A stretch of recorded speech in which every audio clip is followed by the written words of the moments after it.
निर्मला जी, मैं सच कहता हूं, पहले तो मैं ये बजट वगैरह कुछ जानता नहीं था, मेरा सब्जेक्ट ही नहीं है। साल पहले कोशिश की समझने की, लेकिन जब तक वो समझ में आती थी बात, तब तक आपका नेक्स्ट बजट आ जाता था।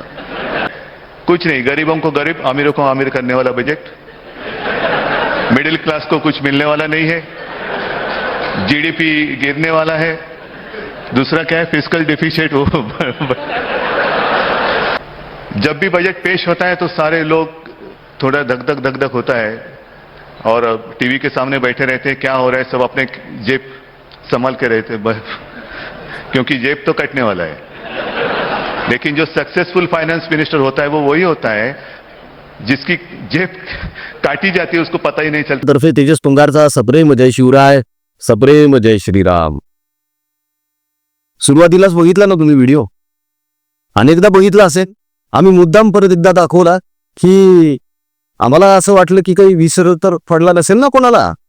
बघून घ्या किती जास्त बुद्ध्यांक आहे माणसाचा, की बजेट सादर होण्याच्या एक दिवस अगोदरच यांचं भाषण तयार असतं की गरीबाला गरीब बनवणारं बजेट, श्रीमंताला श्रीमंत बनवणारं बजेट, आणि मग काय ते फिस्कल डिस्प्यूट्स वगैरे काय ते तुमचं तुम्ही बघून घ्या, मुझे तो कुछ बजेट में समझ में नहीं आता है वगैरे स्वतःच कबुली दिलेली आहे। आणि आता स्वतःच जे केंद्रीय अर्थमंत्री निर्मला सीतारामन यांनी बजेट सादर केलं त्याच्यावर टीका टिप्पणी करताय। अरे बजेट सादर केलेलं आहे त्यांनी, शेतकऱ्यांना वर्क फ्रॉम होमचा सल्ला दिलेला नाहीये। मित्रांनो, आपल्याकडे मराठीमध्ये एक म्हण आहे, ती अशी आहे की निर्लज्जम सदा सुखी। म्हणजे काय आहे की एखादा निर्लज्ज व्यक्ती जो असतो ना तो सतत सुखी असतो। म्हणजे त्याला कोणी नावं ठेवले, त्याला कोणी शिव्या दिल्या, शाप दिले, त्याला टोमणे मारले तरी त्या निर्लज्जाला काहीही फरक पडत नाही, त्याला त्याचं अजिबात वाईट वाटत नाही। त्याचं कारण आहे त्यानं लाज विकून खाल्लेली असते। लाज नावाचा, शरम नावाचा प्रकारच त्याच्याकडे नसतो, त्यामुळे त्याला त्याचं काहीच वाटत नाही आणि म्हणून तो सुखी आहे। त्याचप्रमाणे तुम्हाला असं वाटतं का की फक्त निर्लज्ज माणसंच सुखी असतात? तर नाही, निर्बुद्ध माणसं देखील सुखी असतात आणि मूर्ख माणसं तर अति सुखी असतात। आणि अजून एक वाक्प्रचार आहे आपल्याकडे, अज्ञानात सुख, हाही एक प्रकार आहे बरं का। आता यापैकी या महाशयांवर कोणता प्रकार फिट बसतो हे तुम्ही आम्हाला कमेंट मध्ये कळवा। म्हणजे निर्लज्जम सदा सुखी, निर्बुद्धम सदा सुखी, मूर्खम सदा सुखी, की तो सगळ्यात शेवटचा प्रकार अज्ञानात सुख, यापैकी यांच्यावर काय फिट बसतं हे तुम्ही आम्हाला कमेंट मध्ये कळवायचंय, ठीक आहे? म्हणजे त्यावर आपण एक छानसा व्हिडिओ परत बनवूया की मूर्खपणा म्हणजे नेमका काय असतो, निर्लज्जपणा म्हणजे नेमका काय असतो, अज्ञान कसं असतं, निर्ढावलेपणा म्हणजे काय असतो, वेगळा व्हिडिओ बनवू त्यावर आपण एक छान। पण त्या अगोदर तुमच्या प्रतिक्रिया येणं खूप गरजेचं आहे, म्हणजे आम्हाला कळेल की नेमका कशावर व्हिडिओ बनवायचा आहे ते, कारण तुमची पण चॉईस जमणं गरजेचं आहे ना बॉस।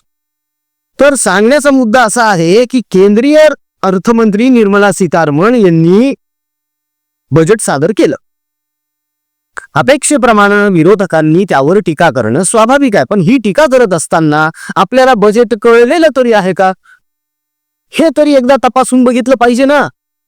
अरे तुम्हाला बजेटच कळलेलं नाहीये, तुम्हाला एखादी गोष्ट नेमकी काय आहे हेच माहित नाहीये आणि तुम्ही विनाकारण त्याच्यावर टीका करायला सुरुवात करता, म्हणजे हा मूर्खपणा नाही तर काय आहे, हा निर्ढावलेपणा नाही तर काय आहे, हा निर्बुद्धपणा नाही तर काय आहे। लहानपणी मी लहान होतो, तुम्ही लहानपणी 38 वर्षांचे होते का, असे हे जाहीर भाषणामध्ये प्रश्न विचारतात। मी जेव्हा महाराष्ट्राचा मूर्खमंत्री होतो, मुख्यमंत्री, अरे तुम्हाला मुख्यमंत्री आणि मूर्खमंत्री यातला फरक सांगता येत नाही। एक हाईट किस्सा सांगतो तुम्हाला मी, लोकसभा निवडणुकीच्या प्रचारादरम्यानचा आहे।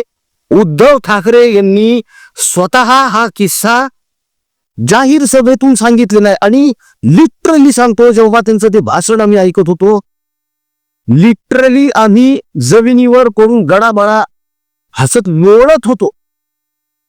काय किस्सा होता तो, की एका ठिकाणची संभाजीनगरचीच प्रचार सभा आटोपून आम्ही निघालो होतो आणि वाटेमध्ये एक गाव लागलं आणि ते गावकरी म्हटले की चला चला आमच्या घराला भेटी द्या, म्हणून मग मी उतरलो आणि मग मी त्या घरात गेलो आणि मग त्या घरातल्या माणसाला मी सांगितलं की मला वॉशरूमला जायचंय. मग मी लघवीला गेलो. मग मी बाथरूम मध्ये गेलो, लघवीला गेलो, लघवी केली आणि मी जसा दार उघडून बाहेर आलो तर काय बघतोय की त्या घरातल्या स्त्रिया पंचारती घेऊन तिथे उभ्या होत्या माझी आरती ओवाळायला. काय मूर्खपणा आहे हा. अहो, आत्मप्रौढी मिरवायची, आत्मस्तुती करायची तर किमान उदाहरण तर चांगले सेट करा ना. आजपर्यंत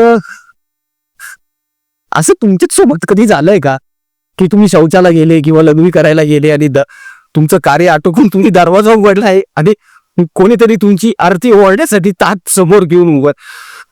कल्पना कधी करवते काय या गोष्टीची. मित्रांनो, खरं सांगतो तुम्हाला, हे उद्धवजींचे वाक्य आहेत भाषणातले. म्हणजे ज्या माणसाला आपण भाषण करताना काय बोलतो हे सुद्धा कळत नाही, जाणवत नाही, असा माणूस जेव्हा बजेटवर बोलायला लागतो तेव्हा तर आणखी हसू येतं मित्रांनो.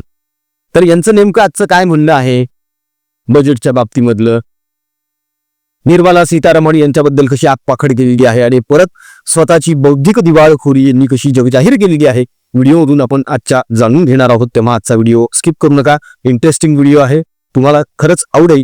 तेव्हा बघत राहा तुमचं लाडकं युट्यूब चॅनल महाप्रपंच. मूळ मुद्दा, मूळ विषय सुरू करण्या अगोदर आपण ज्या थोडा मोठ्या कडून प्रेरणा घेतलेली आहे, संत महंतांकडून, युगपुरुषांकडून प्रेरणा घेतलेली आहे सेवा कार्याची, समाजाचं भलं करण्याची, समाजामध्ये सकारात्मकता नेण्याची, त्याच प्रेरणेनं आपण सेवाभावी वृत्तीनं समाजाचा भाग म्हणून, समाजाचा घटक म्हणून, तुमच्या साथीनं, तुमच्या आशीर्वादानं, पाठिंब्यानं, सहकार्यानं, योगदानानं जे कार्य करत आलेलो आहोत आणि पुढेही करणार आहोत त्या कार्याची व्हिडिओची एक छोटीशी झलक बघून घ्या. प्रिय बंधू भगिनींनो आणि मातांनो, आपल्या स्वाभिमानी हिंदू प्रपंच परिवारातर्फे नेहमीच अनेक गरजूंना, शेतकऱ्यांना, दिव्यांगांना, गरीब विद्यार्थ्यांना त्यांच्या शिक्षणासाठी तसेच हलाखीच्या स्थितीत असलेले कॅन्सरग्रस्त रुग्णांचे उपचार, औषध आणि त्यांच्या नातेवाईकांच्या भोजनाची सेवा मनोभावे देत आहोत. हे सगळे गरजू आपलेच बांधव आहेत. आपणास विनंती आहे की त्या सर्व गरजूंची चिंता मिटवण्यात आणि त्यांना आधार देण्यात प्रभू श्रीरामाचे नाव घेऊन आपल्या मर्जीनुसार, इच्छेनुसार जमेल तसे योगदान नक्की द्यावे, ही कळकळीची विनंती. शाळेत असताना मी अतिशय ढ होतो. मला गणितातलं काहीही कळत नव्हतं आणि अचानक एकदा गणिताच्या मास्तरांनी आवाज दिला, ठाकरे इकडे ये. आणि मग मी घाबरलो. मला वाटलं की हे आता माझी तक्रार घरच्यांना करतील, मग घरचे मला ओरडतील वगैरे, असले काहीतरी किस्से हे आपल्या भाषणामध्ये सांगत असतात. पण बरं झालं यांनी हे सांगितलं की मला गणितातलं काहीच कळत नाही. असं तर यांना राजकारणातलं पण काहीच कळत नाही. मला जर कळत असतं तर एवढे 40 आमदार आणि खासदार यांच्या नाकाखालून निघून गेले नसते. आजच्या डेटला तुम्ही बघा यांचे किती आमदार निवडून आलेले तो महाराष्ट्रभरातून, आणि तिथेच शिंदेंनी 400चा आकडा पार केलाय नगरसेवकांच्या संख्येमध्ये. यांचे किती आमदार निवडून आले? 20. शिंदेचे किती निवडून आले? 56. मग खरी शिवसेना कोणाची? मग कशासाठी ओरड चालू आहे? बाप चोरला, पक्ष चोरला, चिन्ह चोरलं. कर्तृत्व सिद्ध करून दाखवावं लागतं माणसाला. मला पहान फुलं वाहा म्हणून होत नसतं. घराबाहेर पडावं लागतं, लोकांमध्ये मिसळावं लागतं, लोकांचे प्रश्न जाणून घ्यावे लागतात. आणि स्वतःला जर एखादी गोष्ट समजत नसेल, स्वतःला जर ते आकलन होत नसेल तर दुसऱ्याकडून समजून घेण्याची कुवत असावी लागते. तेवढं तुमच्याकडे शालीनता असणे गरजेचं आहे, विनम्रता असणे गरजेचं आहे. मात्र अहंकार ठासून भरलेला आहे. लक्षात घ्या, या अहंकारामुळेच भल्याभल्यांचा अंत झालेला आहे. रावणाचा मृत्यू हा रामाच्या बाणाने झालेला नाही, तर त्याच्या अहंकारामुळे झालेला आहे. आणि स्वतःच्या अहंकारामुळे असे अनेक रावण दहन झालेले आहेत. तेव्हा अहंकारी वृत्ती बाजूला ठेवून समोरचा नेमकं काय म्हणत आहे त्याकडे थोडंसं लक्ष देऊन, स्वतः थोडं आत्मपरीक्षण करून, आत्मभान, आत्मप्रज्ञा या गोष्टींकडे लक्ष देऊन स्वतःमध्ये आवश्यक ते बदल करून जर तुम्ही काळानुरूप चालायला लागले तर तुमची वाट कोणीही अडवू शकत नाही. मात्र तुम्हाला जर अहंकारामध्ये येऊन त्या दांभित्यामध्ये अडकून फक्त मी मोठा, मी मोठा, मी महान, मी महान असं म्हणून स्वतःवर फुलं उधळून घ्यायची असतील आणि स्वतःच्या तिरीवर अगरबत्त्या ओवाळून घ्यायच्या असतील तर मग काही खरं नाहीये बॉस. मग वाताहतच होणार आहे. जग हसणारच आहे आणि ते जग आज हसतंय. उद्धवजी, जग हसतंय तुमच्यावर आणि ह्याला कारणीभूत फक्त तुम्ही एकटे आहात, दुसरं कोणीही नाहीये. कुठल्याही शिवसैनिकाने आजपर्यंत इतकंही बकवास भाषण केलेलं नसेल जितकं बकवास भाषण तुमचं असतं, तुमचं आणि तुमच्या चिरंजीवांचं. म्हणजे कुठे बाळासाहेब ठाकरे यांची ओघवती वाणी आणि कुठे हे रटाळ रडगाणं, असा प्रश्न पडतो ऐकणाऱ्याला, बघणाऱ्याला.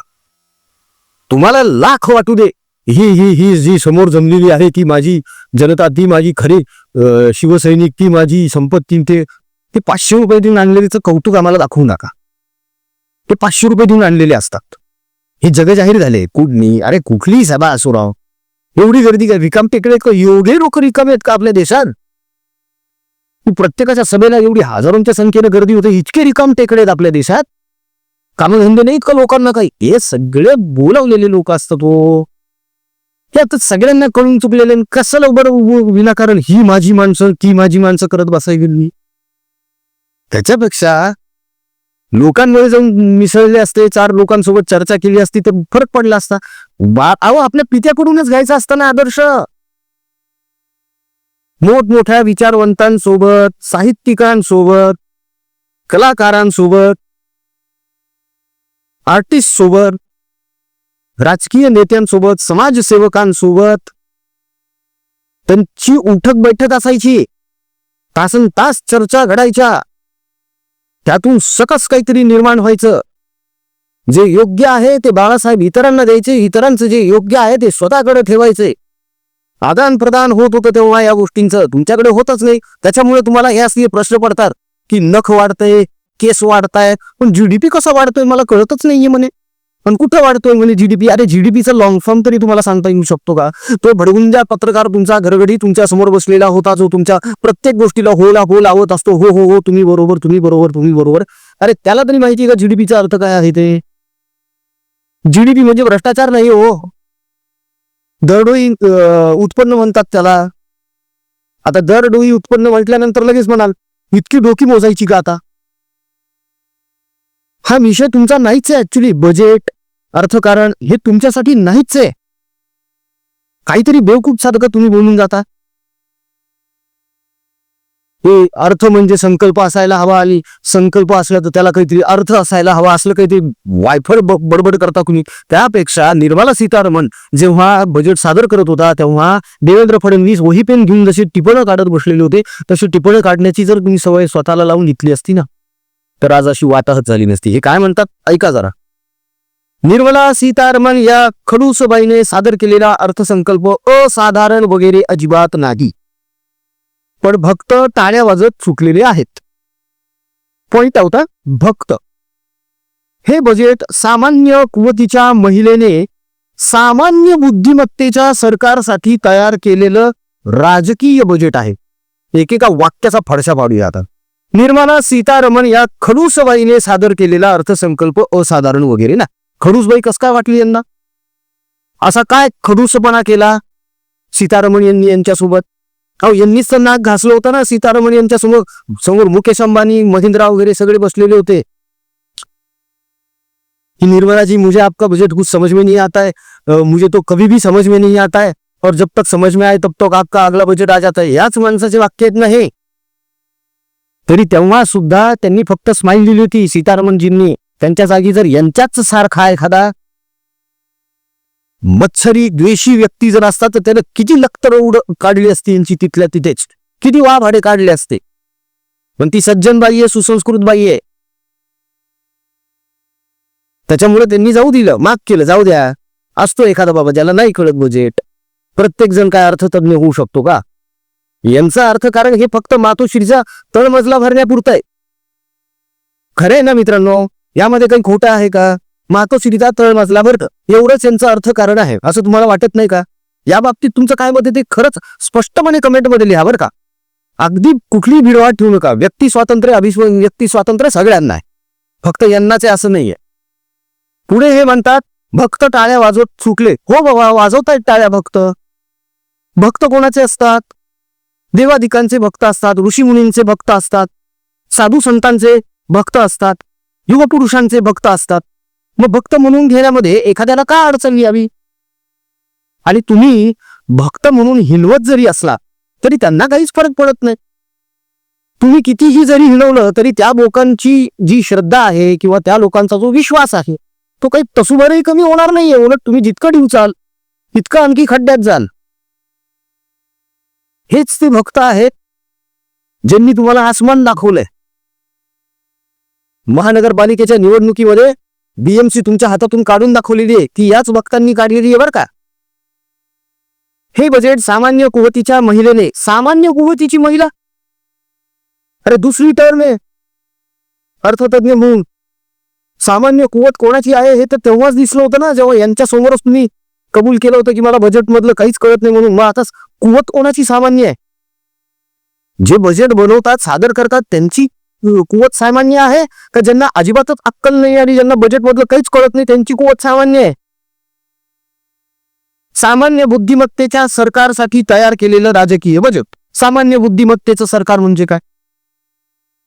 आणि हे जेव्हा महाराष्ट्र राज्याचे मूर्खमंत्री होते तेव्हा काय यांचा आयक्यू लेवल न्यूटन आणि आईन्स्टीन पेक्षा जास्त होता ना? काही बोलायचं विनाकारण.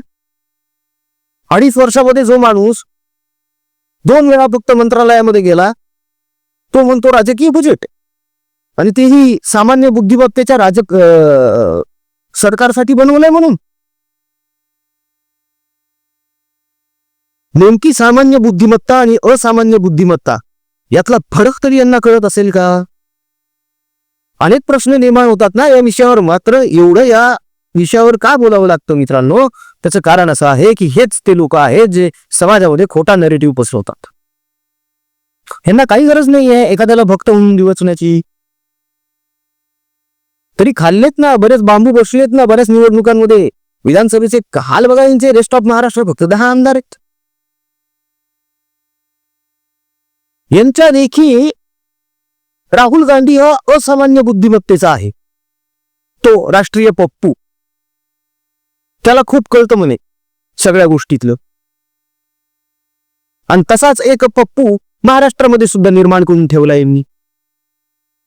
तुम्हाला त्या महाराष्ट्रीय पप्पूचं नाव जर लगेच आठवलं असेल किंवा तुम्हाला जर कळलं असेल की हा महाराष्ट्रातला पप्पू कोण आहे, कमेंटमध्ये कळवा बरं का.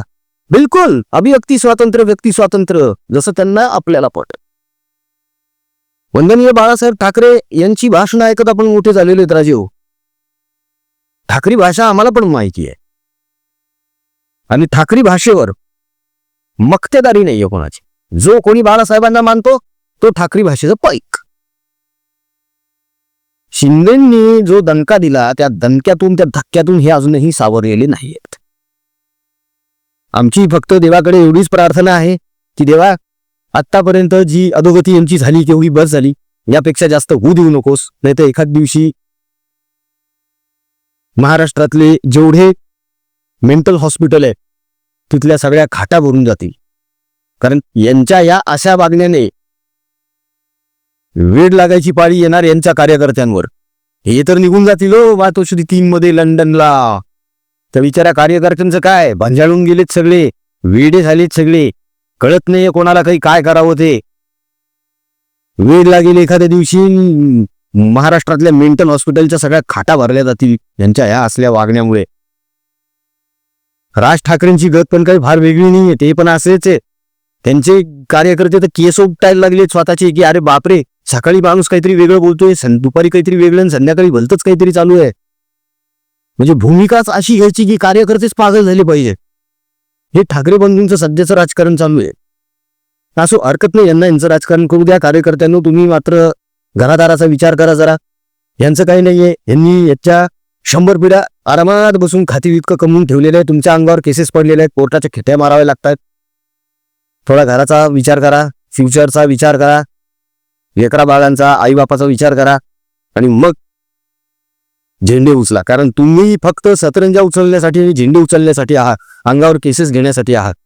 आणि हे लोक बघा, लिहून देतो बॉन्ड पेपरवर, थोडासा उन्हाचा पारा सोडू द्या, हे सगळे त्या सगळे लगेच निघतात की नाही लंडन, बाली, फ्रान्स या ठिकाणी 100% जाणार आहे. तुम्ही बसा इकडं उन्हातानामध्ये आरोळ्या ठोकत. असं करू नका बाबा. हो जरा बघा, घरदार बघा, फ्युचरचं काहीतरी प्लॅनिंग करा. यांचं काही जाणार नाहीये पण तुमचं काही उरणार नाहीये. बघा, पटत असेल तर यावर थोडासा विचार करायला खरंच काही हरकत नाहीये मित्रांनो. असो, जाता जाता एक छोटीशी विनंती आहे. सुरुवातीला तुम्ही जो व्हिडिओ बघितला, आपल्या स्वाभिमानी हिंदू प्रपंच परिवाराने थोरा मोठ्यांच्या प्रेरणेनं जे सेवा कार्य सुरू केलेलं आहे, ज्यामध्ये कर्कग्रस्त रुग्ण जे आहेत त्यांचे औषध उपचार, त्यांच्या नातेवाईकांसाठी जेवणाची सोय, आपला अतिवृष्टीने होरपळून निघालेला बळीराजा जो अजूनही सावरलेला नाही, ज्याची घरं अजून पडलेली आहेत, गुराढोरांना खाऊ घालायला चारा नाही, जगाचा तो पोशिंदा, त्याचे लेकरं उपाशी बघवत नाही. वस्तुस्थिती आहे. जाऊन आलेलो आहे, ऑन फील्ड जाऊन आलेलो आहे, ग्राउंडवर जाऊन आलेलो आहे, बघून आलेलो आहे त्या पोरांना. आमची गाडी जेव्हा जाते ना गावामध्ये, लहान लहान पोरं बिना चपलीची गाडी मागे धावत येतात. हो, वाईट वाटतं माहितीये का, प्रचंड वाईट वाटतं. त्याच्यामुळे जितकं होता होईल तितकं आपण करत चुकलोय आणि सेवा वृत्तीनं करतो. अनेक वेळा अवाजवी खर्च होऊन जातो, पण आम्हाला आता परिणामांची चिंता राहिलेली नाही. कारण एकदा विडा उचललाय काम करायचं तर काम करायचंच. आणि आतापर्यंत तुम्ही जशी साथ दिलेली आहे त्यामुळे उभारी आलेली आहे मित्रांनो, की यस, आपण निश्चितच सकारात्मक पद्धतीने हे सत्कर्म आणखी पुढे नेऊ शकतो. यंत्रणा खूप मोठी राबवत आहोत आपण शेतकऱ्यांसाठी, गरजूंसाठी, रुग्णांसाठी आणि विद्यार्थ्यांसाठी, दिव्यांगांसाठी. तेव्हा तुमच्या मदतीची खूप अपेक्षा आहे आणि गरज देखील आहे. अनेक जण आशेनं आपल्याकडे बघत आहेत, तर हीच वेळ आहे मित्रांनो त्यांना आधार देण्याची, त्यांना जगण्याची नवी उमेद आणि उभारी देण्याची, आणि हे दाखवून देण्याची की संवेदनशीलता आणि जगातली माणुसकी अजून बाकी आहे. तेव्हा दिला गेलेल्या जीपे फोनपे क्रमांकावर तुमच्या इच्छेनुसार, मर्जीनुसार तुम्हाला जे योगदान द्यावं वाटतं ते निश्चित द्या मित्रांनो. ट्रान्झॅक्शन झाल्यानंतर त्याचा एक स्क्रीनशॉट काढा, तो व्हॉट्सअपवर टाका, म्हणजे त्याची एक रीतसर पावती बनवून ती आम्हाला तुमच्यापर्यंत पोहोचती करते. प्रभू श्रीरामाचं नाव घ्या, मन मोठं करा आणि या सत्कर्मात सहभागी व्हा. शेवटी आपले कर्म आणि आपलं पुण्यच आपल्या या जगामध्ये आपली छाप सोडून जाणार आहे. तेव्हा या सत्कर्मामध्ये निश्चित पुढे या मित्रांनो, कारण देण्यामध्ये जे समाधान आहे ना, ते ओरबारून खाण्यामध्ये नाही. वाट बघतोय. व्हिडिओ आवडला असेल तर कमेंट करा, लाईक करा, शेअर करा, चॅनलला सबस्क्राईब करा. बघत रहा महाप्रपंच. जय हिंद, जय महाराष्ट्र, वंदे मातरम, जय शिवराय, जय शंभूराजे, जय भवानी, जय जगदंब, भारत माता की जय, जय श्रीराम.